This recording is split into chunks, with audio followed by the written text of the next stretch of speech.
segundo vídeo. Tô aproveitando mesmo trajeto que eu gravei o primeiro vídeo para fazer o segundo vídeo. Gostei da ideia, gostei. Eu tava vendo uns vídeos do João Adib e essa construção em público é muito legal. Eu aprendo muito com esses caras, assim, vendo o dia a dia, cara, a estratégia deles da Copa, como que foi, como que ele pensou. Isso é muito legal. E vamos lá, falando sobre o tema do segundo vídeo, a primeira fase da empresa, vou dizer assim, a fase na casa do Mirto. Foi uma fase interessante. Então, o que aconteceu, tá? A gente começou com esses 4 clientes. Qual que era o modelo de contrato? 100% variável. Eu bato na porta do industrial e falo assim: cara, você quer vender online? Quero. De tudo que você vender, X% é meu. Eu toco tudo pra você, você não precisa fazer nada.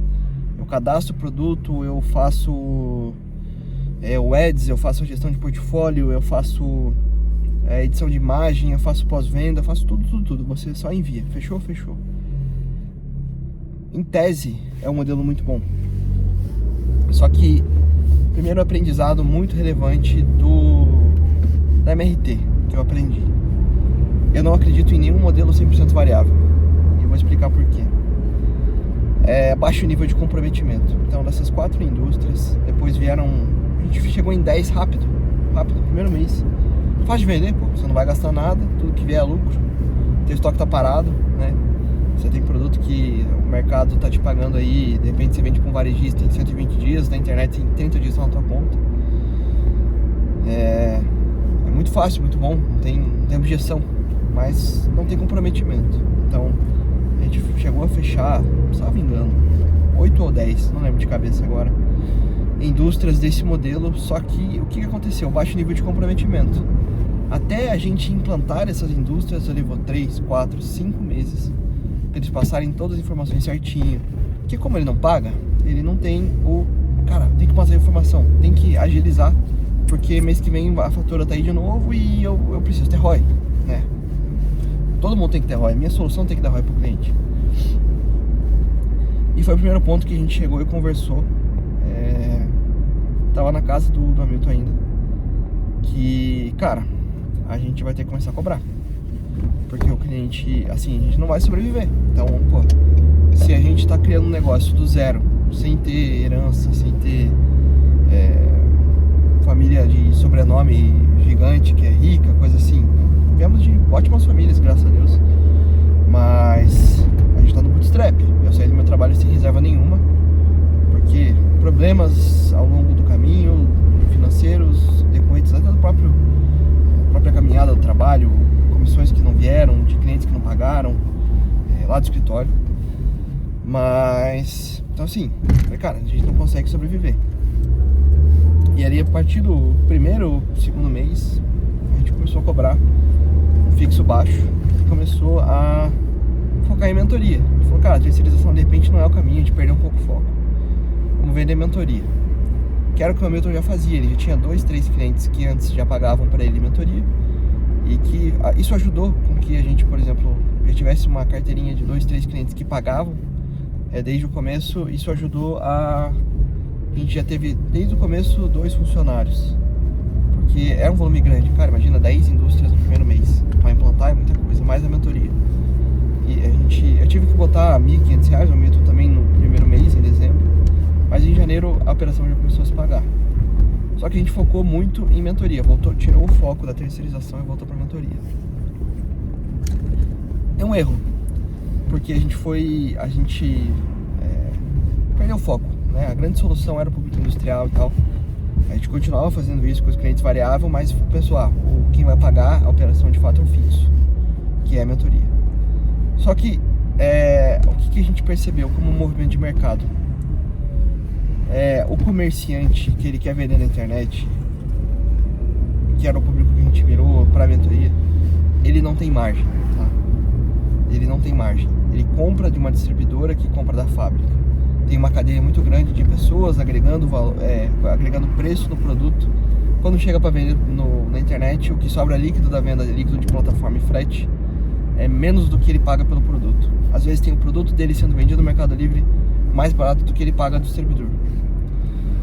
E a gente colocou clientes que fugiram do nosso ICP, né? Fugiram do nosso público ideal.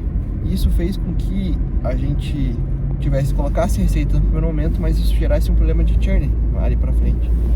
Porque de fato não era o público que a gente estava buscando, não era um público que tem todo esse potencial na internet. Quem tem o potencial é quem fabrica. Porque até hoje esse cara sempre dependeu de uma cadeia muito grande para vender no físico. Só que o digital ele não precisa. Então a janela de oportunidade maior é para quem fabrica.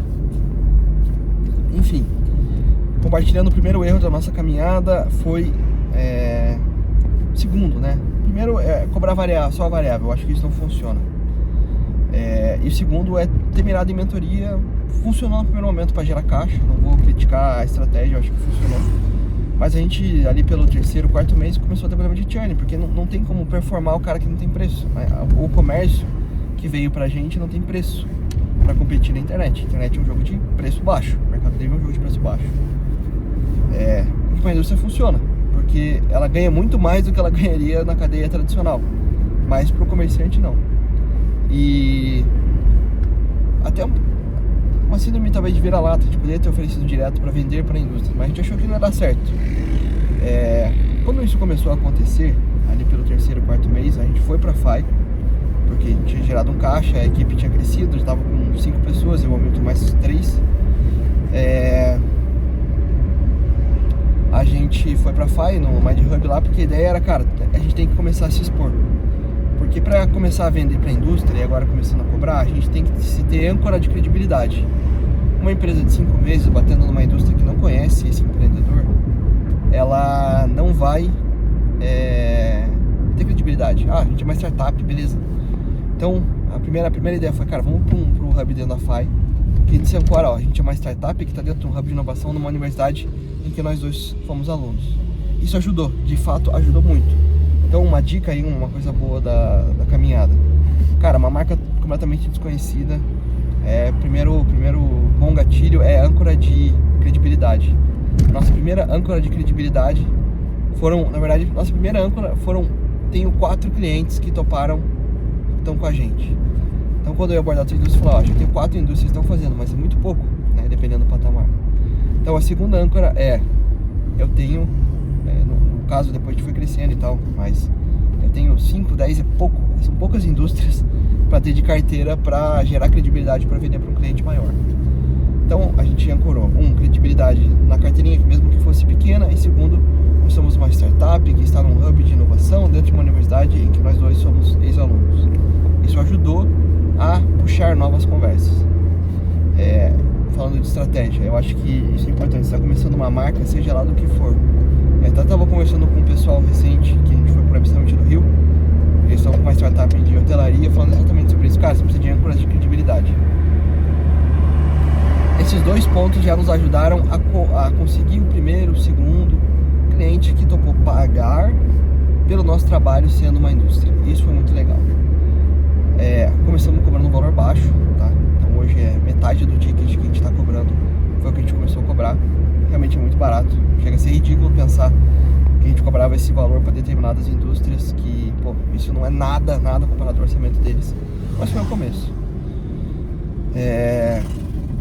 dessa primeira fase, mas vamos terminar a fase caso do Mirto.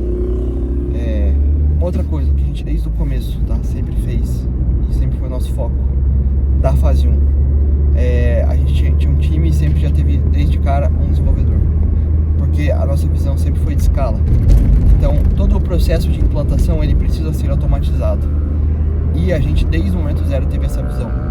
Mesmo estando com o meu computador e o do Hamilton e 2 outros Mac velho, a gente sempre teve essa visão de precisamos produzir tecnologia para poder escalar e crescer. Então, concluindo essa fase 1, já falei sobre que a gente começou 100% variável, o nosso MVP, na sala de casa dele. Já começamos com 2 clientes ali, 3 que eram da carteira de mentoria dele, o que permitiu que a gente já tivesse uma equipezinha para começar a trabalhar esses novos clientes do variável, e que foi um erro, né? Essa parte de cobrar 100% variável, mas foi um aprendizado muito grande pra gente e norteou muita coisa daqui pra frente, dali pra frente, do que a gente tem feito. Então, basicamente é isso, né? Essa fase 1 foi muito legal. A gente começar a desenvolver o negócio, pensar em ser intencional em comunicação, em eventos. E ali começou de fato o nosso negócio. E a partir dali a gente foi para fase 2, vamos chamar assim, que foi quando a gente foi para o Mind Hub dentro da FAI, que foi nossa segunda âncora de credibilidade ali na nossa carteirinha de clientes que a gente tinha. Enfim, esse é o episódio 2 aí, compartilhando nossa história, fase 1, Casa do Mirto. Começando um negócio, batendo nos clientes que a gente tinha perto, indústrias que eu já conhecia e o Mirto também já conhecia, os mentorados dele. Começando do zero, faturando ali 5, 6, 7 mil por mês, mas que já foi suficiente para a operação, né? Os nossos 2 colaboradores se pagarem. Lógico, a gente demorou para tirar a grana da empresa, poder... até hoje, né? A gente foca mais em deixar o dinheiro na companhia e crescer a companhia, mas no começo foi assim. Então, essa é a fase 1, foi dezembro e janeiro, tá? Fevereiro a gente já migrou para a FAI. Fechou? Primeiros 2 meses de MRT nessa história.